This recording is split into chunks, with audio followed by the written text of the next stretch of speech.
Shri Gurubhyo Namaha. Good evening, professionals.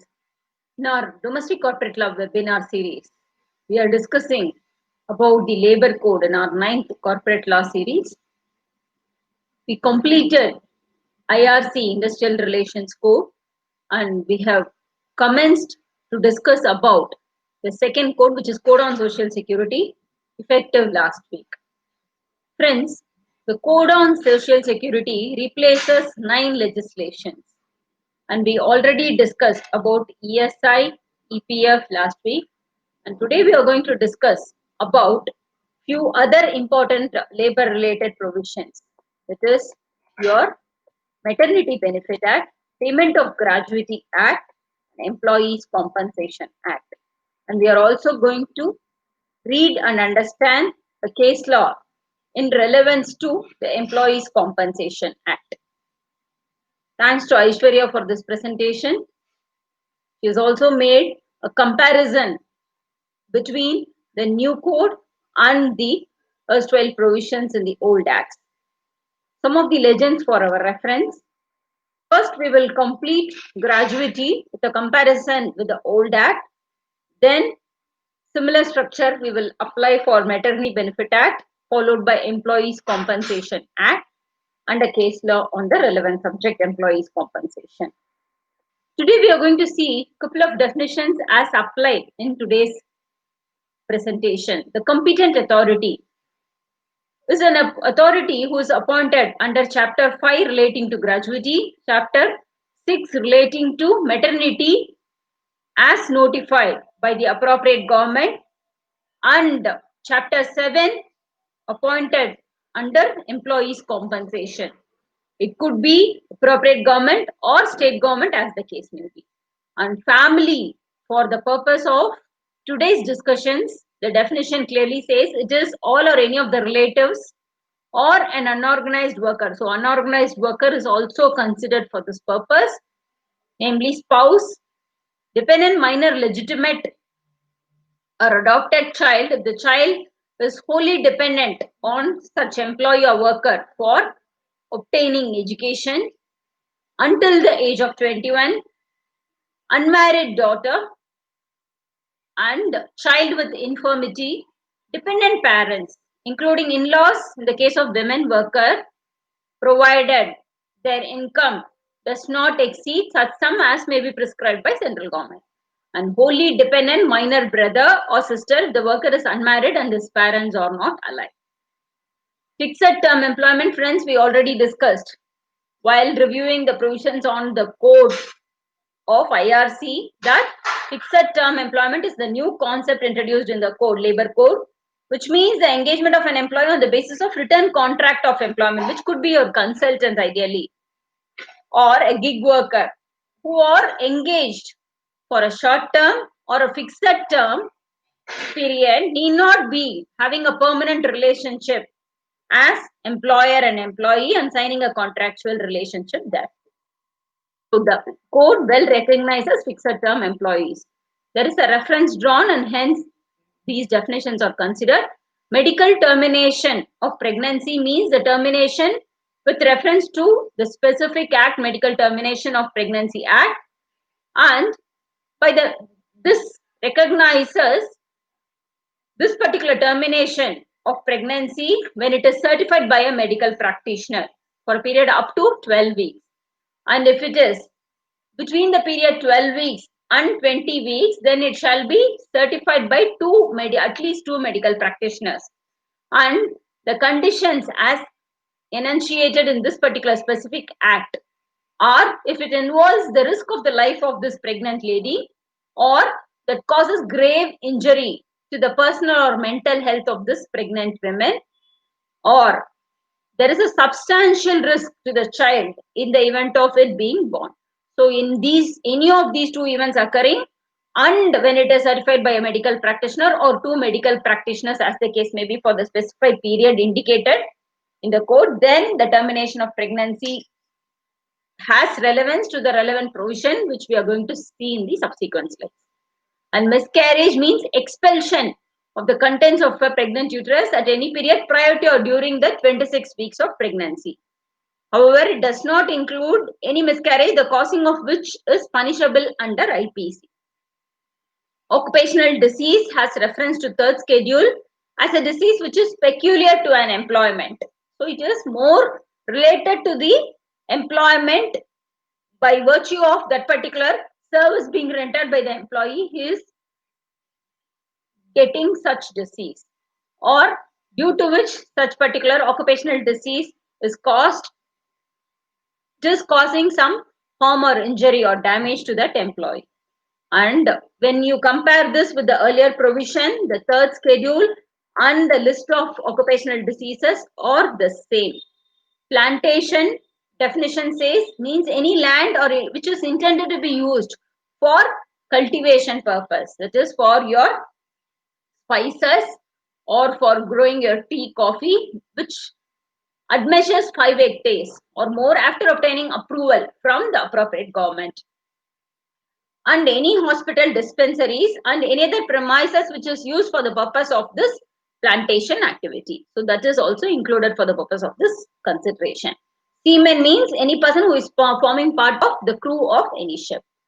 First, let's see the provisions and also have a comparative study with the old Act. Previously, you had the eligibility for gratuity only in the case of superannuation, resignation, retirement, death, or disablement. Over and above all these 5 categories, 2 other categories are also included under the new code, which is including fixed term employment or any event which may be specified by central government. And authority will be controlling authority as per section 3 of the Act for the previous provisions, whereas it is competent authority as per section 58 of the code. Provisions, the maximum gratuity payable, eligibility of gratuity as categorically indicated in the Act. Now, the central government is empowered to prescribe any limit applicability under this code. So, central government has wide powers to prescribe for such establishments as it may deem fit. And some of the common provisions in the old Act and the new Act are the continuous services definition. So, what will be reckoned as continuous service for the payment of gratuity, which will be considered as a completed year of service, is the same in the old and the new Act. And employees' prerogative right to nominate a person who will be entitled to receive gratuity, the nomination rights are the same in both the Acts. And competent authority having the power of civil court under CPC is the same, which means you're enforcing the attendance of a person and discovery and production of any documents and examining the witness on oath and you certifying the evidence on an affidavit. So considering the evidence for the by way of an affidavit, all are the same in both the acts. And employer, when he makes the gratuity, he incurs a liability. So it should be backed by an insurance. So the obligation on the employer to have such insurance for his liability towards payment of this gratuity from any insurance company, which is again governed by IRDA, is the same provision. Previously, the IRDA was not quoted; it was LIC now. But the essence of the obtaining insurance is the same in both the acts. Chapter 6 refers to maternity benefit, and here again lot of additional privileges are now available in the new code for maternity provisions. What are they? Period during which women is prohibited from working. Previously you had 6 weeks immediately following the day of miscarriage or delivery. Now it says it includes 6 weeks immediately following the day of medical termination as well. So already you had delivery, miscarriage. Now you also have medical termination of pregnancy. We already discussed in the definition section as to what will be considered as medical termination of pregnancy. And for maternity benefit, the availability is during the actual absence immediately preceding and including the day of delivery and 6 weeks immediately following that day. But in the new code, there is a wider provision. It says preceding during the actual absence immediately preceding the day of delivery and any period immediately following the day. So any period is a wider connotation now used in the code. And eligibility, if you have worked for 160 days, you were entitled earlier. Now even for 80 days, sorry, you are entitled under the new provision. And the maximum period is 12 weeks. It was 12 weeks earlier and now it is 26 weeks.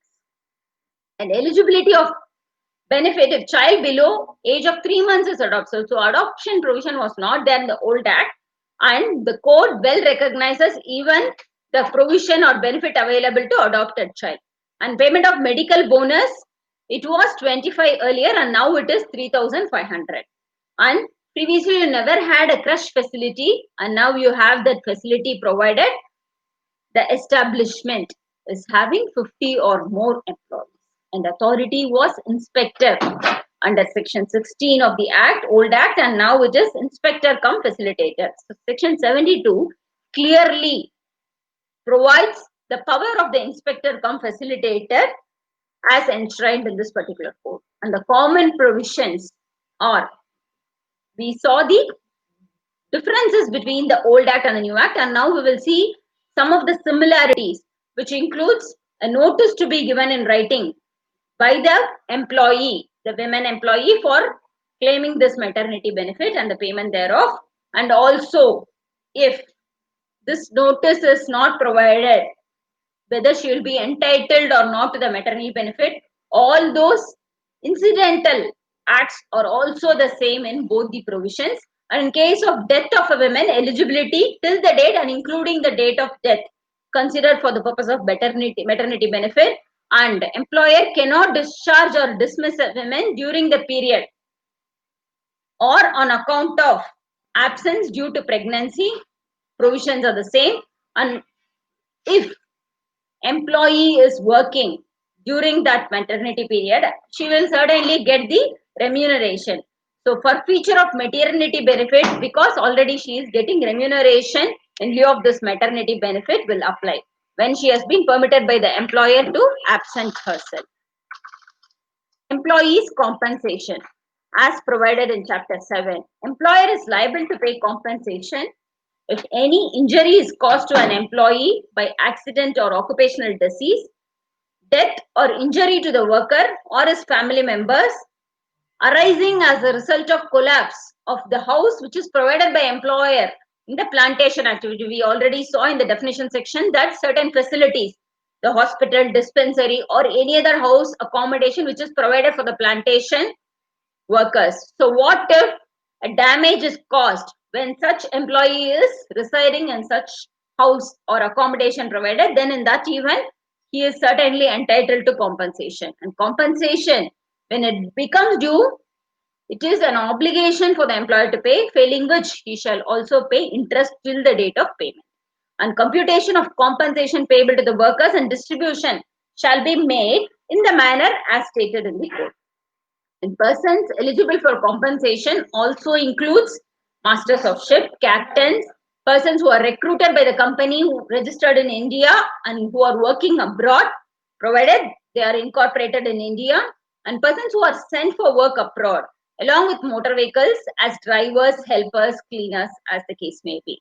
And any question which arises as to the liability, whether the employer is liable to make a compensation in the event of any damage or injury caused to an employee or worker, it shall be discussed and settled by the competent authority, and which we also had in the previous provision. It was commissioner in the old act.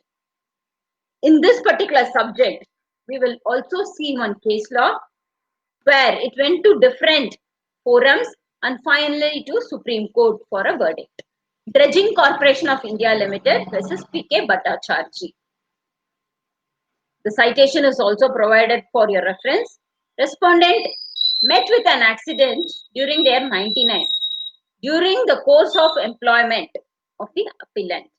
So while he was employed by this Corporation of India, he met with this accident. The Commissioner, Workmen's Compensation, West Bengal, on 24 June 2010, considered the respondent's age, wage, injury and held that a compensation of 12 lakhs along with simple interest, because in the old act and in the new act, he is entitled to this interest payment until the date of actual payment, and hence It also allowed for the payment of interest till the date of realization.